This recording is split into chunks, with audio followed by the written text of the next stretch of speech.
Hello friends, welcome to day trader Telugu. Good evening. Sensex 700 points gain అయి 82,755 దగ్గర close అయితే Nifty 200 points gain అయి 25,245 దగ్గర క్లోజ్ అయింది. వెరాస్ బ్యాంక్ నిఫ్టీ 159 పాయింట్స్ గెయిన్ అయి 56,621 దగ్గర క్లోజ్ అయింది. ఇవాళ మార్కెట్ ఒక ప్రైస్ యాక్టివిటీ రీసెంట్ డేస్ లో ఉంటున్న ప్రైస్ యాక్టివిటీ కంటే బెటర్ గా ఉంది. బికాస్ మీరు అబ్జర్వ్ చేయండి, ఆల్మోస్ట్ మే బిగినింగ్ నుంచి మార్కెట్ ఏ జోన్ లో అయితే ఉండిపోయిందో ఆ zone above for the first time market వచ్చి క్లోజ్ అవుతుంది. దానికంటే బెటర్ గా ఇవాళ స్మాల్ క్యాప్ ఇండెక్స్ లో రికవరీ చూసారా? ఈ ఇరాన్ ఇజ్రాయెల్ రిలేటెడ్ ఉంటున్న కాన్ఫ్లిక్ట్ తో ఏదైతే పడిందో దాని మొత్తాన్ని కూడా ఇవాళ రికవర్ చేస్తూ నిన్నటితో పోలిస్తే కూడా ఇవాళ మార్కెట్స్ మంచిగా పెరిగాయి. అవునా కదా? మీరే చెప్పాలి. ఇజ్రాయెల్ ఇరాన్ మధ్యలో కాన్ఫ్లిక్ట్ ఎండ్ అయిపోతుంది, సీజ్ ఫైర్ కు ఒప్పుకున్నారని ట్రంప్ చెప్పిన తర్వాత నిన్న మార్కెట్స్ పెరిగాక మీ పోర్ట్ఫోలియో బాగా పెరిగిందా? ఇవాళ బాగా పెరిగిందా? ప్రాబబుల్లీ ఇవాళే పెరుగుండాలి. అండ్ రీసెంట్ టైమ్స్ లో కొంత అండర్ పర్ఫార్మెన్స్ లో ఉంటున్న ఐటీ స్పేస్ రికవర్ అయింది. స్ట్రాంగ్ గా రీసెంట్ టైమ్స్ లో పెరిగిన డిఫెన్స్ స్పేస్ లో మాత్రం నిన్న ఇవాళ ప్రాఫిట్ బుకింగ్ కనిపించింది. ఫ్రెండ్స్, డిఫెన్స్ స్పేస్ మాత్రం ఏ మాత్రం ఇంకొంత ఎక్కువగా పడుతున్నా కంగారు మాత్రం పడకండి. ఎవరైతే ఇన్వెస్టర్స్ ఆల్రెడీ హోల్డ్ చేస్తున్నారో చెప్తున్నాను, ఎందుకంటే రీసెంట్ టైమ్స్ లో బాగా పెరిగింది వాళ్ళకి చెప్తున్నాను. ఎందుకంటే స్లో అండ్ స్టడీగా రీసెంట్ టైమ్స్ లో జరుగుతున్న ప్రతి ఆపరేషన్స్ తో చాలా కంట్రీస్ డిఫెన్స్ మీద ఫోకస్ చేస్తాయి. మన ఇండియా ఎప్పటి నుంచో స్ట్రాంగ్ గానే డిఫెన్స్ స్పేస్ లో స్ట్రెంగ్త్ పెంచుకుంటూ వస్తుంది. అది రీసెంట్ గా ఆపరేషన్ సింధూర్ లో కనిపించింది. వెరాస్ కొన్ని రిపోర్ట్స్ ప్రకారం ఇతర దేశాలు కూడా డిఫెన్స్ రిలేటెడ్ గా ఎక్కువగా స్పెండ్ చేస్తాయి. అండ్ ఇది గమనించే ఇండియా కూడా ఎక్కువగా స్పెండ్ చేస్తుంది. అండ్ ఈ ఇజ్రాయెల్ ఇరాన్ రిలేటెడ్ గా కాన్ఫ్లిక్ట్ లో కూడా డిఫెన్స్ ఎవరి దగ్గర అయితే స్ట్రాంగ్ గా ఉందో ఆ దేశాలే స్ట్రాంగ్ గా నిలబడ్డాయి. వీక్ గా ఉంటున్న వాళ్ళు వెనక్కి తగ్గాల్సి వస్తుంది. ఇన్ఫాక్ట్ యుఎస్ కూడా వాళ్ళ దగ్గర ఉన్న భారీ పేల్డ్ పదార్థాలతోనే ఈ విక్టరీని సంపాదించారనేలా స్ట్రాంగ్ గా చెప్తున్నారు. ఇన్ఫాక్ట్ కొన్ని గ్లోబల్ గా ఉంటున్న న్యూస్ ఛానల్స్ ఏం చెప్పాయంటే యుఎస్ వాళ్ళు వెళ్ళేవి ఇరాన్ లో ఉంటున్న న్యూక్లియర్ ఫెసిలిటీస్ ని డ్యామేజ్ చేయలేదు, అవన్నీ అవాస్తవాలు అనేలా కొన్ని మీడియా ఛానల్స్ వాటిని అప్డేట్ చేస్తే దీన్ని ట్రంప్ తప్పుబడుతూ సిఎన్ఎన్ వాళ్ళు ఇలా ఫేక్ న్యూస్ ఛానల్స్ అని మేమేం చేయలేదు ఇరాన్ లో న్యూక్లియర్ ఫెసిలిటీస్ అని అంటున్నారు, కానీ మేము సక్సెస్ఫుల్ గా వాటిని డెస్ట్రాయ్ చేసాం, కంప్లీట్ గా డెస్ట్రాయ్ చేసాం అంటున్నారు. దానికోసం వీళ్ళు 12 బంకర్ బస్టర్ ఫెయిల్డ్ పదార్థాలని ఫార్డోలో యూజ్ చేశారని, వాళ్ళ ఆబ్జెక్ట్ కంప్లీట్ గా క్లియర్ అయిందనేలా డొనాల్డ్ ట్రంప్ అయితే చేస్తున్నారు స్టేట్మెంట్స్. అండ్ ఫోర్స్ చేసి ట్రంప్ చెప్పమన్నారో ఏమో కానీ ఇరాన్ ఫారెన్ మినిస్ట్రీ వాళ్ళు కూడా అమెరికన్ స్ట్రైక్స్ కారణంగా వాళ్ళ న్యూక్లియర్ ఇన్స్టాలేషన్స్ బ్యాడ్ గా డ్యామేజ్ అయ్యాయనే స్టేట్మెంట్స్ కూడా చేస్తున్నారు. మరి ఏది నిజం అనేది ఇరాన్ కి యుఎస్ కి మాత్రమే తెలుసు. సో ఇవాళ ఒకవేళ మీరు డిఫెన్స్ స్టాక్స్ లో ఇన్వెస్ట్ చేస్తుండి వాటిలో లాస్ చూస్తూ ఉంటే రీసెంట్ టైమ్స్ లో స్ట్రాంగ్ గా పెరగడం కారణంగా ప్రాఫిట్ బుకింగ్. బట్ గ్లోబల్ గా రీసెంట్ టైమ్స్ లో జరుగుతున్న ప్రతి ఇన్సిడెంట్ తో కూడా మోస్ట్ ఆఫ్ ద కంట్రీస్ వాళ్ళ రిలేటెడ్ గా డిఫెన్స్ స్పేస్ ని మాత్రం స్ట్రెంగ్తెన్ చేసుకుంటాయి. కాబట్టి ఆల్రెడీ ఇన్వెస్ట్మెంట్ చేస్తున్న వాళ్ళు మాత్రం లాంగ్ టర్మ్ వ్యూ తో అయితే డిఫెన్స్ స్పేస్ రిలేటెడ్ గా థింక్ చేయాల్సిన నీడ్ లేదు. బట్ కొత్తగా ఇన్వెస్ట్మెంట్ చేయాలనుకుంటే మాత్రం మినిమం ఒక 5 to 10% correction from the recent highs index లెవెల్లో రిస్క్ టు రివార్డ్ కి బెటర్ గా ఫేవర్ చేస్తుంది. అండ్ ఇజ్రాయెల్ ఇరాన్ రిలేటెడ్ ఉంటున్న కాన్ఫ్లిక్ట్ ఆల్మోస్ట్ కొంత సైడ్ లైన్స్ లోకి వెళ్తున్నట్టు మార్కెట్ ఒక reaction and gold and crude oil related ఉంటున్న మూమెంట్ ని బట్టి అర్థం చేసుకోవచ్చు. గోల్డ్ రీసెంట్ టైమ్స్ లో పీక్స్ నుంచి కొంత డిక్లైన్ అవుతూ ప్రాఫిట్ బుకింగ్ మోడ్ లోకి అయితే వెళ్ళింది. క్రూడ్ ఆయిల్ కూడా ఆల్మోస్ట్ $80 per barrel దగ్గర నుంచి డిక్లైన్ అవుతూ $68 per barrel మార్క్ అయితే వచ్చింది. అండ్ ఈ క్రూడ్ ఆయిల్ అంటే ఇంకొకటి మెన్షన్ చేయాలి, రష్యా దగ్గర నుంచి మనం తక్కువ ధరకే వాళ్ళ మీద సాంక్షన్స్ అందరూ వేసేసరికి తక్కువ ధరకే మనం క్రూడ్ ఆయిల్ ని తెచ్చుకున్నాం. అది మన ఎకానమీకి చాలా హెల్ప్ అయింది కూడా. బట్ అదే డబ్బుల్ని రష్యా యూజ్ చేసుకొని యుక్రెయిన్ రిలేటెడ్ గా వరుస దాడులు చేస్తూ రష్యా యుక్రెయిన్ క్రైసిస్ ఆగకుండా రష్యాకి ఫ్యూయల్ కి అంటే వాళ్ళ ఎకానమీ రన్ అవడానికి ఇండియా వాళ్ళ ఎకానమీకి సంబంధించిన ఫ్యూయల్ ని కొనుక్కుంటూ ఉండడం, యుఎస్ శాంక్షన్స్ వేసినా సరే కొంటూ ఉండడం, ఎకానమిక్ బంకర్ బస్టర్ అని ఒక కొత్త రూల్ ని తీసుకొచ్చి బిల్ ని తీసుకొచ్చి అందులో వీళ్ళకి ఆపోజిట్ గా శాంక్షన్స్ వేసినా సరే ఆ కంట్రీతో ఎవరైనా ట్రేడ్ చేస్తుంటే వాళ్ళ మీద 500% టారిఫ్ వేసేలా కొత్త బిల్ ని తీసుకురావాలని శాంక్షనింగ్ రష్యా యాక్ట్ 2025 కొత్త బిల్ రాబోతుందనేలా యుఎస్ కి సంబంధించిన సెనేటర్స్ దగ్గర నుంచి డేటా అయితే కనిపిస్తూ ఉంది. సో రష్యా నుంచి ఎవరైనా oil, gas, petrochemicals or uranium ఏదైనా సరే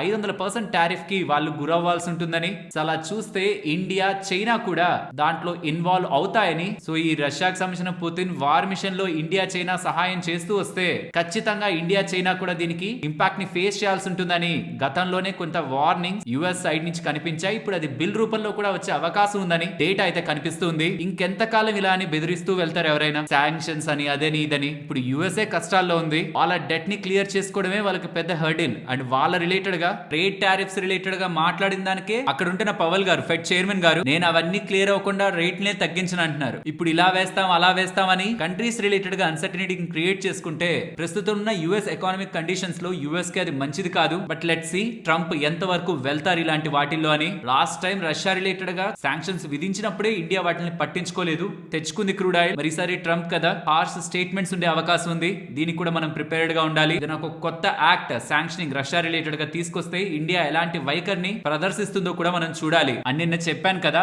ఫెడ్ చైర్మన్ కాంగ్రెస్ ఎదుట ఎక్స్ప్లెనేషన్ అయితే ఇవ్వాలి, ఎందుకు వడ్డీ రేట్లు కట్ చేయట్లేదని ఎలా ఆన్సర్ ఇవ్వాలని ఎలా నిన్నటి వీడియోలో మాట్లాడామా. ఆన్సర్ అయితే తను ఇచ్చారు. తను ఏం చెప్తున్నారంటే ఇన్ఫ్లేషన్ తగ్గుతుందన్న ఒక క్లారిటీ తనకు ఉండుంటే, అది ఇంకా సింపుల్ గా చెప్పాలంటే ఇన్ఫ్లేషన్ ఇక్కడ నుంచి ఎక్కువగా పెరిగిపోదు అన్న ఒక కాన్ఫిడెన్స్ అనుకుంటే ఈ పాటికి భారీగా వడ్డీ రేట్లు తగ్గుండాలని, ఇన్ఫాక్ట్ న్యూట్రల్ కి వచ్చిండాలని. ప్రెసెంట్ 4.25 to 4.5% దగ్గరగా ఉన్నాయి కదా, అది న్యూట్రల్ కి వచ్చిండాలని. కానీ ఇన్ఫ్లేషన్ రిలేటెడ్ గా డేటా మాకు చెప్తున్నది, మోస్ట్ ఆఫ్ ద ప్రొఫెషనల్స్ అందరూ చేస్తున్న అనాలిసిస్ లో కూడా వస్తున్న డేటా కమింగ్ టైమ్స్ లో పెరుగుతుంది, ఈ ట్రేడ్ టారిఫ్స్ కారణంగా పెరుగుతుంది. కాబట్టి తొందరపడి షార్ట్ టర్మ్ లో ఉంటున్న అవసరాలను ఆలోచించి లాంగ్ టర్మ్ లో ఇన్ఫ్లేషన్ ని గాలికి వదిలి వడ్డీ రేట్లని కట్ చేయలేమనేలా స్ట్రాంగ్ అనే ఆన్సర్ ఫెడ్ వాళ్ళు ఇచ్చారు. దీన్ని మనం రెండు ఆస్పెక్ట్స్ లో చూడాలి. నియర్ టర్మ్ లో నేనేమంత తొందరపడి పరిగెడుతూ వెళ్లి వడ్డీ రేట్లు కట్ చేయలేనాను చూడాలి. ఒకవేళ ఇన్ కమింగ్ డేస్ ఇన్ఫ్లేషన్ కానీ కూల్ ఆఫ్ అవుతున్నట్లుంటే సిపిఐ పిసిఈ డేటా ఈ రెండింటిని కూడా ట్రాక్ చేస్తూ వచ్చి ఇన్ఫ్లేషన్ కానీ cool of అవుతున్నట్లయితే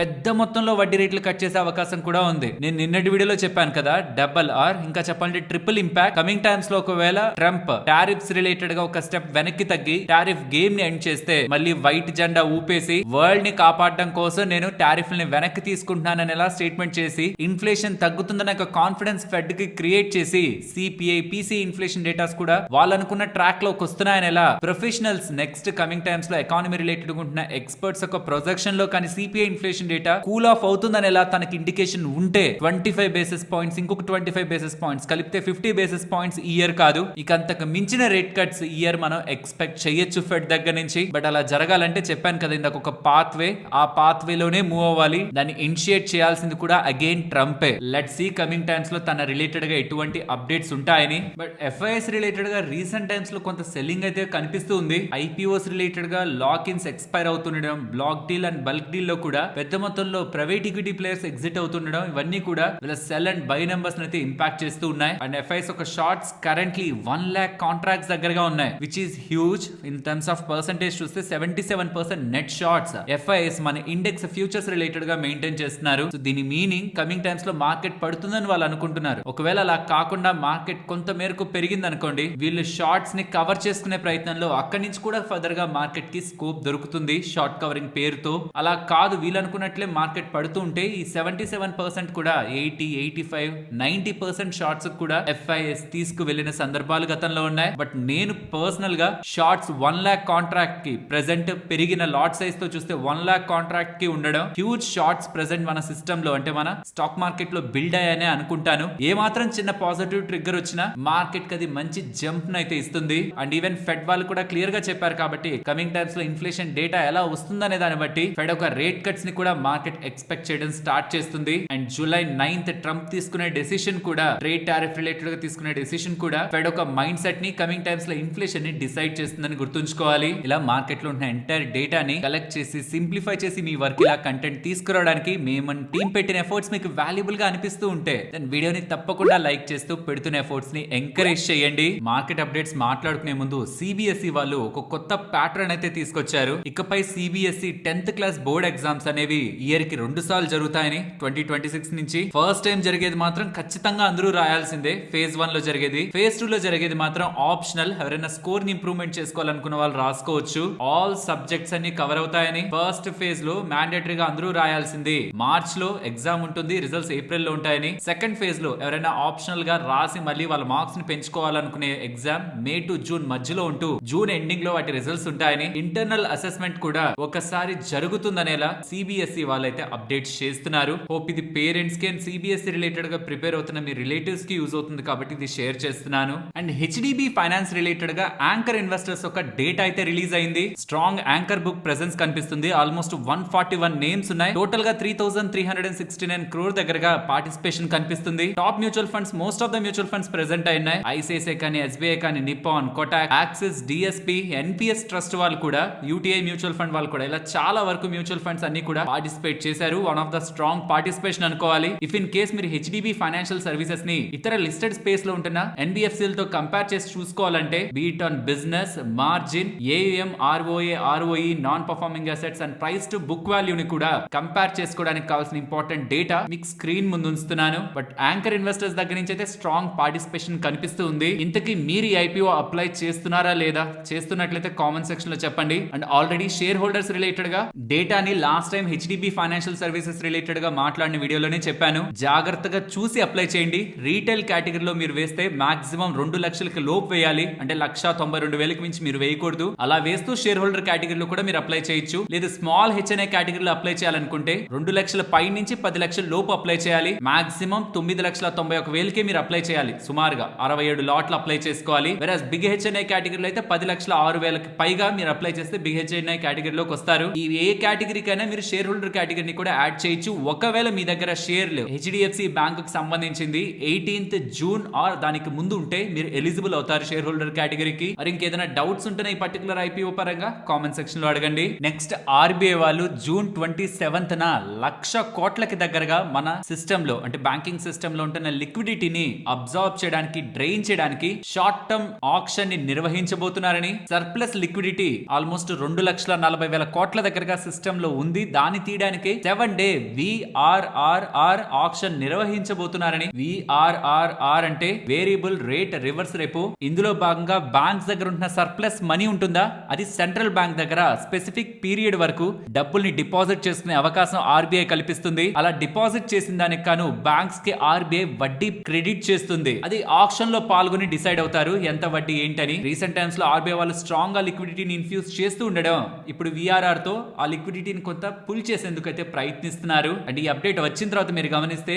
rupee bond deals కూడా పెరిగాయి. ప్రాబబ్లీ ఈ రీజన్ తోనే ఇవాళ బ్యాంక్ నిఫ్టీలో కూడా మనకు కొంత అండర్ పర్ఫార్మెన్స్ అయితే కనిపించింది. నెక్స్ట్ టైమెక్స్ గ్రూప్ ఇవాళ 5% దగ్గరగా పడింది కదా. ఇన్ఫాక్ట్ లోయర్ సర్క్యూట్ లో ప్రధానమైన కారణం నిన్నటి క్లోజింగ్ ప్రైస్ తో కంపేర్ చేస్తే 35% డిస్కౌంట్ లో వీళ్ళ నెదర్లాండ్ కి సంబంధించిన పేరెంట్ కంపెనీ వాటా నమ్మాలని ప్రయత్నిస్తుంది. Timex group luxury watches BV అంటే వీళ్ళ నెదర్లాండ్ కి సంబంధించిన కంపెనీ వాళ్ళకుంటున్న 75% వాటాని తగ్గించుకోవాలని 15% దగ్గరగా ఆఫర్ ఫర్ సేల్ లో అమ్మాలని ప్రయత్నిస్తూ ఫ్లోర్ ప్రైస్ గా 175 రూపీస్ పెట్టారు. నిన్న క్లోజింగ్ ప్రైస్ 264 రూపీస్. దాంతో కంపేర్ చేసి చూస్తే నియర్లీ 35% డిస్కౌంట్ లో వీళ్ళకుంటున్న వాటాని ఎగ్జిట్ అవ్వాలని ప్రయత్నిస్తూ ఉండడం. ఆల్రెడీ ఇన్వెస్ట్ చేసిన వాళ్ళు కూడా 35% డిస్కౌంట్ లో స్టాక్స్ ని ఓఎఫ్ఎస్ లో పార్టిసిపేట్ చేసి కొనుక్కునే అవకాశం ఉంది కదా. కాబట్టి ఇన్వెస్టర్స్ అందరూ కూడా క్యూ కట్టారు అమ్మడానికి. ఇవాళ నాన్ రీటైల్ ఇన్వెస్టర్స్ కి, రేపు రీటైల్ ఇన్వెస్టర్స్ కి వాళ్ళ వాటాని ఎగ్జిట్ అయ్యి అదే డబ్బుల్ని ఓఎఫ్ఎస్ లో పెట్టి లోయర్ ప్రైస్ లో కొనుక్కుందామని ఇన్వెస్టర్స్ సెల్ చేస్తుండడమే ఇవాళ లోయర్ సర్క్యూట్ కి వెళ్ళడానికి ప్రధానమైన కారణం. 15% వాటానే అమ్ముతున్నారు. చూడాలి మరి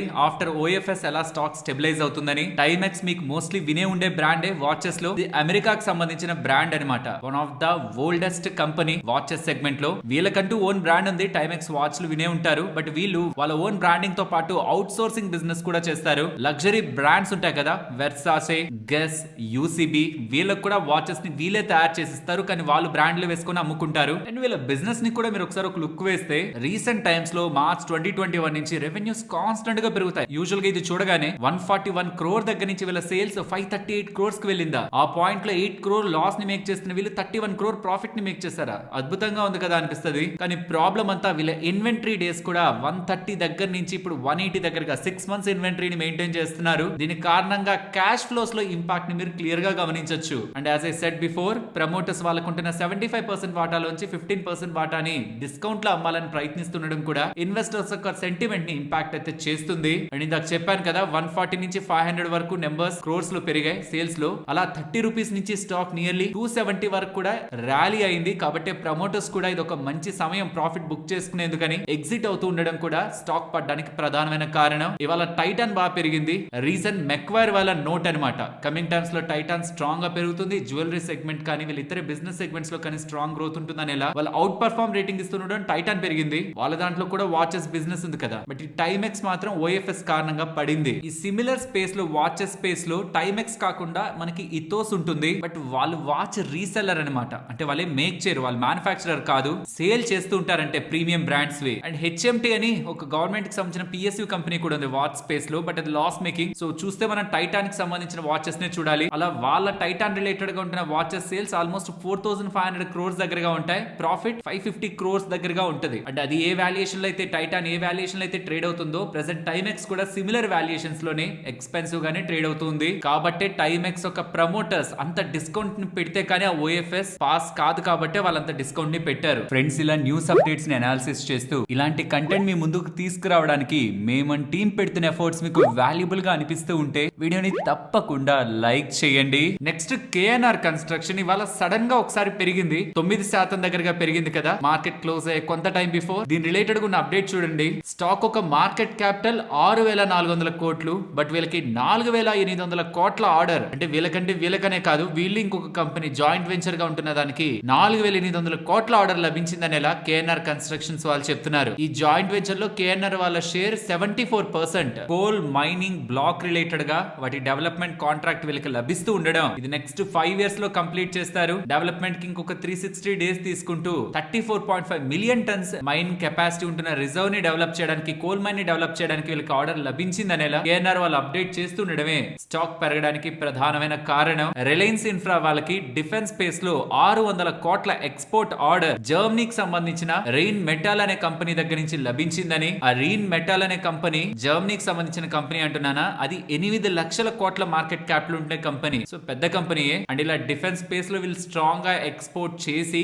one of the top 3 defence exporter గా వీళ్ళు కమింగ్ టైమ్స్ లో ఎదగాలనుకుంటున్నారనేలా రిలయన్స్ వాళ్ళైతే. ఇది రిలయన్స్ అంటే అనిల్ అంబానీ గారికి సంబంధించిన కంపెనీ. రిలయన్స్ ఇండస్ట్రీస్ వేరు, ఈ రిలయన్స్ ఇన్ఫ్రా కానీ రిలయన్స్ పవర్ కానీ వేరు. ఇలా ఈ రిలయన్స్ ఇన్ఫ్రా అనిల్ అంబానీ గారికి సంబంధించిన కంపెనీ నుంచి అప్డేట్ అయితే కనిపిస్తూ ఉంది. దీనికోసం ఒక డిఫెన్స్ యూనిట్ ని వీళ్ళు సెటప్ చేయాలి. అది ధీరుభాయ్ అంబానీ డిఫెన్స్ సిటీ రత్నగిరిలో ఉంది కదా, అందులో సెటప్ చేస్తారని వీళ్ళు అప్డేట్ చేస్తున్నారు. ఇంట్రెస్టింగ్ అప్డేట్స్ అయితే రిలయన్స్ ఇన్ఫ్రా దగ్గర నుంచి బ్యాక్ టు బ్యాక్ వస్తూ ఉన్నాయి. కాబట్టి స్టాక్ కూడా 5% పెరిగి అప్పర్ సర్క్యూట్ లో క్లోజ్ అయింది. బజేల్ ప్రాజెక్ట్స్ వాళ్ళకి 100 నుంచి 200 crore ఇన్ బిట్వీన్ దగ్గరగా సబ్ స్టేషన్ ఆర్డర్ లభించిందని. ఇది ఒక large EPC order from A leading private client దగ్గర నుంచి, నేమ్ చెప్పట్లేదు, పవర్ ట్రాన్స్మిషన్ లో లీడింగ్ ప్రైవేట్ క్లయింట్ దగ్గర నుంచి లభించిందని. నెక్స్ట్ 18 months లో దీన్ని కంప్లీట్ చేస్తారని. సబ్ స్టేషన్స్ రిలేటెడ్ గా లభించిన ఆర్డర్ అనేలా బజేల్ ప్రాజెక్ట్స్ వాళ్ళైతే అప్డేట్ చేశారు. అండ్ రైట్స్ వాళ్ళకి 28 crore 50 lakhs విలువ చేసే ఆర్డర్ గుజరాత్ అర్బన్ డెవలప్మెంట్ వాళ్ళ దగ్గర నుంచి లభించిందని, అంటే గుజరాత్ గవర్నమెంట్ నుంచి లభించిందని. నెక్స్ట్ 60 months లో కంప్లీట్ చేస్తారని. టీపీఐ ఏజెన్సీగా వీళ్ళని అపాయింట్ చేస్తూ ఈ ఆర్డర్ ని ఇచ్చారనమాట. థర్డ్ పార్టీ ఇన్స్పెక్షన్ లో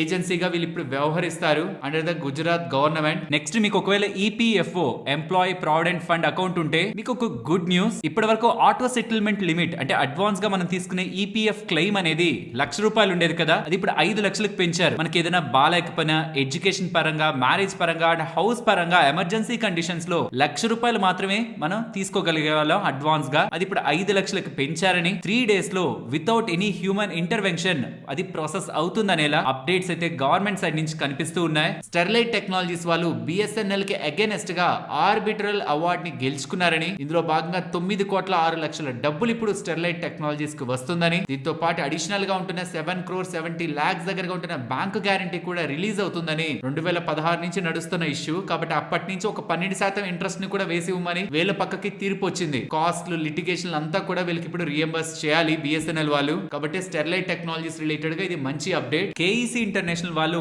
1236 crores విలువ చేసే ఆర్డర్స్ సివిల్ సెగ్మెంట్ లో గెలుచుకున్నారని. హై రైజ్ రెసిడెన్షియల్ అపార్ట్మెంట్స్ ఉంటాయి కదా వెస్ట్రన్ ఇండియాలో, వీళ్ళకి అక్కడి నుంచి ఆర్డర్స్ లభించాయని. వీళ్ళ buildings and factory vertical B&F vertical లో ఇది ఒక హైయెస్ట్ ఆర్డర్ అనేలా. దీంతో వీళ్ళ సివిల్ సెగ్మెంట్ లో ఆర్డర్ 5,500 crores దాటిందనేలా. ఇయర్ ఆన్ ఇయర్ కంపారిజన్ లో 35% రైజ్ అయిందనేలా కేఈసీ ఇంటర్నేషనల్ వాళ్ళైతే చెప్తున్నారు. ఎల్టీటీఎస్ వాళ్ళు ఉన్నారు కదా, ఎల్ఎన్టీ టెక్నాలజీ సర్వీసెస్ వాళ్ళు ఉన్నారు కదా, వాళ్ళు $50 million సస్టైనబిలిటీ డీల్ ని గ్లోబల్ ఎనర్జీ మేజర్ దగ్గర నుంచి గెలుచుకున్నారని. ఇది 5 years agreement for their enterprise data and digital service related గా వాళ్ళ డిజిటల్ ట్రాన్స్ఫర్మేషన్ కి ఎల్టీటీఎస్ వాళ్ళు హెల్ప్ చేస్తూ బిజినెస్ ని పొందుతున్నారనేలా అప్డేట్ చేస్తున్నారు. సూర్య రోషిని ఉంది కదా, వీళ్ళు 75 crore 40 lakhs విలువ చేసే పైప్ సప్లై ఆర్డర్ ని గుజరాత్ గ్యాస్ కంపెనీ ఉంది కదా వాళ్ళ దగ్గర నుంచి గెలుచుకున్నారని. 3 LPE coated ERW steel pipes వీళ్ళు సప్లై చేస్తారని. నెక్స్ట్ 34 weeks లో ఇది ఎగ్జిక్యూట్ అవుతుందని వీళ్ళు అప్డేట్ చేస్తున్నారు. నెక్స్ట్ డిక్సన్ గురించి మాట్లాడుకోవాలి. ఫిలిప్ క్యాపిటల్ వాళ్ళు ఏం చెప్తున్నారంటే డిక్సన్ ఇక్కడ నుంచి పడుతుంది నియర్లీ 37% దగ్గరగా పడుతుంది. దీనికి ప్రధానమైన కారణం వాళ్ళు చెప్తున్నది, డిక్సాన్ కి సంబంధించిన లార్జెస్ట్ క్లయింట్ మోటరోలా వాళ్ళు మొత్తం బిజినెస్ ని మొత్తం అవుట్ సోర్స్ చేసింది డిక్సాన్ కి స్టార్టింగ్ లో. బట్ స్లోగా వాళ్ళ బిజినెస్ ని కార్బన్ కి ఇస్తూ వచ్చారని, 25% ఆఫ్ దేర్ వాల్యూమ్స్ మోటరోలాకి సంబంధించి డిక్సాన్ కి వెళ్తున్న బిజినెస్ లో 25% డైవర్ట్ అయ్యాయని, అండ్ అది 35% కూడా పెరిగే అవకాశం ఉందని. సో ఇప్పటి వరకు డిక్సాన్ కి ఎవరైతే టాప్ బిజినెస్ ని ఇస్తూ వచ్చారు మోటరోలా వాళ్ళు వీళ్ళ సైడ్ నుంచి కార్బన్ వాళ్ళకి మూవ్ అవుతున్నారని అప్డేట్ చేశారు. ఇది ప్రధానమైన కారణం. వీళ్ళ బిజినెస్ స్లోగా ఇతరులకి కాంపిటీటర్స్ కి వెళ్తుంది కాబట్టి వీళ్ళ బిజినెస్ ని కోల్పోతారని చెప్తూ, దీంతో పాటు వీళ్ళ సెకండ్ లార్జెస్ట్ క్లయింట్ అయిన లాంగ్ చీర్ వాళ్ళు కూడా ఇప్పటి వరకు పెద్ద మొత్తంలో ఎప్పుడు బిజినెస్ ని డైవర్ట్ చేయలేదు. ఈవెన్ ఇన్ రీసెంట్ టైమ్స్ కూడా 2% దగ్గరగా కార్బన్ కి డైవర్ట్ చేశారు. బట్ ఇది కూడా రీసెంట్ టైమ్స్ లో పెరుగుతూ వెళ్తే, అవుట్ సోర్స్ అవుతూ వెళ్తే కార్బన్ కి డిక్సాన్ నుంచి మార్కెట్ షేర్ కోల్పోతూ వీళ్ళ టాప్ 1 అండ్ టాప్ 2 క్లయింట్స్ దగ్గర నుంచి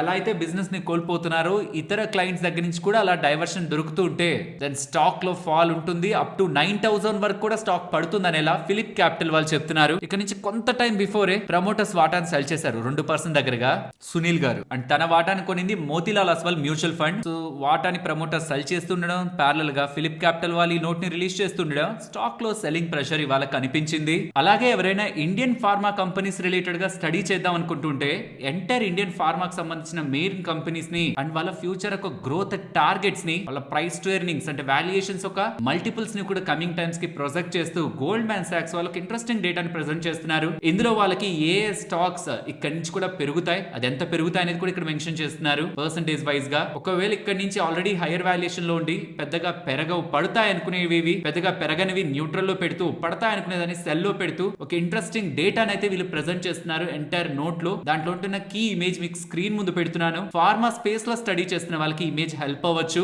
new land, Syngene, Piramal pharma, Cohance, Torrent pharma, Aurobindo వీటిని కొనండి అంటూ బయోకాన్, లూపిన్, దివీస్, డాక్టర్ రెడ్డీస్ ని మాత్రం న్యూట్రల్ లో పెడుతూ గ్లాండ్, సిప్లా, సన్ ఫార్మా, లారెస్ ని మాత్రం పడతాయనేలా వాళ్ళ రేటింగ్స్ అయితే ఇస్తున్నారు. అమెరికన్ మల్టీనేషనల్ ఇన్వెస్ట్మెంట్ బ్యాంక్ అయిన గోల్డ్ మ్యాన్ సాక్స్ వాళ్ళు ఇస్తున్న ప్రొజెక్షన్స్ ఇవి. నెక్స్ట్ రామకృష్ణ ఫోర్జింగ్స్ గురించి మాట్లాడుకోవాలి. వీళ్ళు ఏం చెప్తున్నారంటే నెక్స్ట్ 18 మంత్స్ లో స్టాక్ 3 రెట్లు పెరుగుతుందని చెప్తున్నారు. అవతల వ్యక్తి అడుగుతున్న క్వశ్చన్ కి రామకృష్ణ ఫోర్జింగ్స్ ఒక డైరెక్టర్ నరేష్ జలాన్ గారు ఏం స్టేట్మెంట్ చేస్తున్నారంటే కమింగ్ టైమ్స్ లో వీళ్ళ కంపెనీ స్ట్రాంగ్ గా పర్ఫార్మ్ చేస్తుందని అండ్ ఇన్వెస్టర్ కమ్యూనిటీకి స్ట్రాంగ్ రిటర్న్స్ ని డెలివర్ చేసి పెడుతుందనేలా వాళ్ళ earnings conference call page number 9 లో తన స్టేట్మెంట్స్ అయితే చేస్తున్నారు. స్టాక్ అయితే ఇవాళ పెరిగింది. మేనేజ్మెంట్ పాజిటివ్ గా ఉండడంలో తప్పులేదు. ఇన్ఫాక్ట్ బిజినెస్ కూడా రీసెంట్ టైమ్స్ లో డిఫరెంట్ షేడ్స్ ని తీసుకుంటుంది. కానీ ఇలా ఖచ్చితంగా ఇంత పెరుగుతుంది అంత పెరుగుతుంది అంటే అన్నెసరీగా రీటైలర్స్ అదే మైండ్ లో పెట్టుకుని ఎంటర్ అయ్యి హైయర్ పీఈ లో కూడా స్టాక్ ని కొనే అవకాశం, రిజల్ట్స్ కి ముందే హైయర్ పీఈ లో స్టాక్ ని కొనే అవకాశం ఉంది. ఈ లోపు నెక్స్ట్ 18 మంత్స్ లో ఏ ఒక్క క్వార్టర్ డిసప్పాయింట్ చేసినా డ్రా డౌన్ కూడా వాళ్ళు ఫేస్ చేయాలి. ఒకవేళ వాళ్ళ ఎగ్జిక్యూషన్ ఫెయిల్ అయింది అనుకోండి, ఆర్ అనుకున్న వేలో ఎగ్జిక్యూట్ అవ్వట్లేదు అనుకోండి, డెఫినెట్లీ కంప్లీట్లీ టర్న్ అరౌండ్ అయితే అవుతుంది స్టాక్ ప్రైస్ కూడా డౌన్ సైడ్ కి. వాళ్ళ మార్జిన్స్ ప్రెసెంట్ ఉంటున్న 14-15% నుంచి 20-21% కి పెరుగుతూ కమింగ్ టైమ్స్ లో FY 27 కి అండ్ 28 కి అయితే ఏకంగా 24% కి పెరుగుతుంది అనేలా రీసెంట్ టైమ్స్ లో స్టేట్మెంట్స్ చేస్తున్నారు. క్యాపెక్స్ సైకిల్ కంప్లీట్ అయింది. డెట్ కూడా పీక్ నుంచి ఫర్దర్ గా రిడ్యూస్ అవుతూ వీళ్ళ financing cost and margin increase and profitability Boost అవుతూ వీళ్ళ మెక్సికో ఫెసిలిటీ రిలేటెడ్ గా అన్సర్టనిటీ ఉంది కదా, అక్కడి నుంచి బెటర్ బిజినెస్ వీళ్ళకి ఎవాల్వ్ అవుతూ ఉంటే స్ట్రాంగ్ బాటమ్ లైన్ వీళ్ళకి ఇంప్రూవ్ అవుతుంది అనేలా ఎక్స్పెక్టేషన్స్ ప్రెసెంట్ ఈ కంపెనీ రిలేటెడ్ గా ఉన్నాయి. కానీ స్ట్రైట్ అవే 3 టైమ్స్ కమింగ్ టైమ్స్ లో మా స్టాక్ ప్రైస్ పెరుగుతుందని మేనేజ్మెంట్ కాన్ఫిడెంట్ గా ఎర్నింగ్స్ కాన్ఫరెన్స్ కాల్ లో ఇన్వెస్టర్స్ కి అయితే చెప్తూ ఉంది. ఇందుకే ఎవరైనా ఈ రామకృష్ణ ఫోర్జింగ్ స్టాక్ ని హోల్డ్ చేస్తున్నారా? ఒకవేళ ఏదైనా ఇంట్రెస్టింగ్ అప్డేట్స్ ఉంటున్నా ఇలాంటి updates from management or business side add చేస్తూ ఉంటాను. బికాస్ ఇది ఎక్కువగా రెగ్యులర్ గా మాట్లాడే స్టాక్ అయితే కాదు మన ఛానల్లో. నెక్స్ట్ ఎగ్జికాన్ టెలిసిస్టమ్స్ గురించి మాట్లాడుకోవాలి. ఒక ఇంట్రెస్టింగ్ డెవలప్మెంట్ అయితే కనిపిస్తుంది. రైట్స్ ఇష్యూ ద్వారా 260 crore ఫండ్స్ రేస్ చేయడానికి బోర్డ్ అప్రూవల్ లభించింది. అండ్ వీళ్ళ 283 crore అన్సెక్యూర్డ్ లోన్ ఉంది కదా, దాన్ని ఫారెన్ సబ్సిడరీకి ఈక్విటీలోకి కన్వర్షన్ చేయడానికి కూడా బోర్డ్ అప్రూవ్ చేసింది. దీనికి కారణంగా వీళ్ళ సబ్సిడరీ ఒక లిక్విడిటీ అండ్ వడ్డీలు తక్కువగా కట్టడం అండ్ వర్కింగ్ క్యాపిటల్ ఒక ఎన్హాన్స్మెంట్, అది కూడా వితౌట్ ఫ్రెష్ ఫండింగ్ వీళ్ళ సబ్సిడరీకి వీళ్ళు క్రియేట్ చేస్తున్నట్టు. వీళ్ళ సబ్సిడరీ ఎలక్ట్రిక్ వెహికల్ సెగ్మెంట్ లో వర్క్ చేస్తుంది. SMS ఫార్మా వాళ్ళు US FDA ఇన్స్పెక్షన్ 23 నుంచి 25 జూన్ ఇన్ బిట్వీన్ వాళ్ళ హైదరాబాద్ ఫెసిలిటీలో సక్సెస్ఫుల్ గా కంప్లీట్ చేసుకున్నారని, వితౌట్ ఎనీ అబ్జర్వేషన్, 0 అబ్జర్వేషన్స్ తో ఇన్స్పెక్షన్ కంప్లీట్ అయిందనేలా అప్డేట్ చేశారు. బాలాజీ అమైన్స్ గురించి మాట్లాడాలి. వీళ్ళ కెపాసిటీని ఎక్స్పాండ్ చేస్తున్నారు. న్యూ ఐసో ప్రొపైల్ అమైన్ ప్రొడక్షన్ ఒక కెపాసిటీని ఇంక్రీజ్ చేస్తూ కమర్షియల్ ప్రొడక్షన్ కూడా త్వరలోనే స్టార్ట్ అవబోతుందనేలా అప్డేట్ చేస్తుండడం గుడ్ న్యూస్ గానే మనం ఇది చూడాలి. అండ్ దీంతో పాటు రీసెంట్ టైమ్స్ లో యాంటీ డంపింగ్ డ్యూటీ అప్డేట్స్ కూడా వస్తుండడం, Balaji amine and alkyl amines related గా కూడా మంచి విషయాలే. స్టాక్ ఇవాళ 12% పెరిగింది. నెక్స్ట్ ఆదాని వాళ్ళు, రిలయన్స్ వాళ్ళు అంటే అంబానీ వాళ్ళు ఇద్దరు కలుస్తున్నట్లయితే కనిపిస్తుంది. బికాస్ రిలయన్స్ వాళ్ళకి సంబంధించిన జియోకి బీపీ వాళ్ళతో పార్ట్నర్షిప్ ఉంది కదా, జాయింట్ వెంచర్ ఉంది కదా. ఇప్పుడు ఆ జాయింట్ వెంచర్ ఉంటున్న కంపెనీ ఆదాని టోటల్ గ్యాస్ వాళ్ళతో హ్యాండ్స్ కలిపిందని, జియో అండ్ బీపీకి సంబంధించిన ఫ్యూయల్ అవుట్లెట్స్ లో CNG unit ATGL Adani total gas కి సంబంధించిన సిఎన్జి యూనిట్స్ ని కూడా స్ట్రాటజిక్ పార్ట్నర్షిప్ తో ఇకపై సేల్ చేయబోతున్నారని, అండ్ ఆదాని టోటల్ గ్యాస్ వాళ్ళకి సంబంధించిన రీటైల్ అవుట్లెట్స్ లో ఈ జియో అండ్ బీపీ వీళ్ళిద్దరికి సంబంధించిన హై పర్ఫార్మెన్స్ లిక్విడ్ ఫ్యూయల్స్ ని కూడా ఆదాని వాళ్ళ స్టేషన్స్ లో సేల్ చేయబోతున్నారని అప్డేట్స్ చేస్తున్నారు. In simple terms Adani total gas కి సంబంధించిన రీటైల్ అవుట్లెట్స్ దగ్గర ఆల్మోస్ట్ 650 సిఎన్జి స్టేషన్స్ దగ్గరగా ఉన్నట్టున్నాయి వాళ్ళకి. అక్కడేమో జియోకి సంబంధించిన రిలయన్స్ జియో అండ్ బీపీకి సంబంధించిన, బీపీ అనేది బ్రిటిష్ మల్టీనేషనల్ ఆయిల్ కంపెనీ, అలా వాళ్ళకి సంబంధించిన హై పర్ఫార్మెన్స్ లిక్విడ్ ఫ్యూయల్స్ ని ఆదాని వాళ్ళు సేల్ చేస్తారని, అలాగే జియో బీపీ వీళ్ళిద్దరికి కలిసి ఉంటున్న 2000 అవుట్లెట్స్ లో ఆదాని టోటల్ గ్యాస్ కి సంబంధించిన సిఎన్జి ని ఆఫర్ చేస్తారని, ఇద్దరు కలిసి బిజినెస్ లో ఎదగాలనుకుంటున్నారని ఇలా అప్డేట్స్ చేశారు. నెక్స్ట్ నారాయణ హృదయాలయ వాళ్ళు, మెరిడియన్ వాళ్ళు వీళ్ళిద్దరూ మర్జ్ అవ్వబోతున్నారు, కలిసిపోబోతున్నారని, దీనికి ఎన్ఎస్సి అండ్ బిఎస్సి ఒక అప్రూవల్ కూడా లభించిందని అప్డేట్స్ అయితే చేశారు. ఫ్రెండ్స్, ప్రాబబుల్లీ ఒక సైలెంట్ మెగా ఆపర్చునిటీ మార్కెట్ లో సరౌండ్ అవుతూ ఉండొచ్చు. మీరు ఎర్నింగ్స్ ని ఫోకస్ చేస్తే, ఎందుకంటే నేను చెప్పేదైనా ఎవరు చెప్పేదైనా జస్ట్ మాటల్ని, గాల్లో ఉన్న మాటల్ని కాకుండా ఎర్నింగ్స్ ని ఫోకస్ చేసి మేనేజ్మెంట్ ఏం చెప్తుందో ఫోకస్ చేస్తే దాన్ని మీరు క్యాప్చర్ చేయగలిగే అవకాశాన్ని పొందుతారు. ఇక్కడ మీరు గమనిస్తే వాల్మార్ట్ CEO చేసిన statements, that to on June 24 నిన్న చేస్తున్న స్టేట్మెంట్స్ ని గమనించండి. 10 బిలియన్ టార్గెట్ కి వాళ్ళు వెళ్తారంటున్నారు. ఎలా? వేరియస్ కంట్రీస్ నుంచి సోర్సింగ్ ఉంటుంది, బట్ ఫోకస్ ఇక్కడ ఇండియా మీద ఉంది. So textile, toys, jewellery, food, Walmart related ఉంటున్న మోస్ట్ ఆఫ్ ద సోర్సింగ్ ఇండియాకి షిఫ్ట్ అవుతూ ఉంటే చాలా కంపెనీస్ కి ఆర్డర్స్ పెద్ద మొత్తంలో పెరిగే అవకాశం ఉంది. 2020లో వాళ్ళ సోర్సింగ్ $3 బిలియన్ దగ్గరగా ఉంది. అది $10 బిలియన్ కి తీసుకువెళ్ళాలి బై 2027 నాటికి అంటున్నారు. లాస్ట్ 2 డికేడ్స్ నుంచి వీళ్ళు మన ఇండియా నుంచి $30 బిలియన్ వర్త్ గూడ్స్ ని తీసుకున్నారు, సోర్స్ చేసుకున్నారు. అండ్ కమింగ్ టైమ్స్ లో కూడా స్ట్రాంగ్ గా ఇది పెంచుకునే ప్రయత్నంలో చాలా టెక్స్టైల్ కంపెనీస్, టాయ్స్ అండ్ ఇతర మ్యానుఫ్యాక్చరింగ్ రిలేటెడ్ గా ఉన్న jewellery, home wear, popular products కి డిమాండ్ అయితే పెరుగుతుంది. ఇఫ్ ఇన్ కేస్ మీకు టెక్స్టైల్ రిలేటెడ్ గా ఏ స్పేస్ లో ఎవరెవరు ఉన్నారు ప్లేయర్స్ అని డేటా ఒక ఇమేజ్ రూపంలో కావాలనుకుంటే ఇమేజ్ మీకు హెల్ప్ అవుతుంది. అలాగే ఇక్కడ ఉంటున్న ఈ 2 ఇమేజెస్ ని కూడా మీరు అబ్జర్వ్ చేసి కంపెనీస్ రిలేటెడ్ గా ఫర్దర్ ఇన్ఫర్మేషన్ ని గెయిన్ అవ్వచ్చు. మరొక ఇంట్రెస్టింగ్ వీడియోతో మళ్ళీ మీ ముందుకు వస్తాను. అంతవరకు టేక్ కేర్. జై హింద్.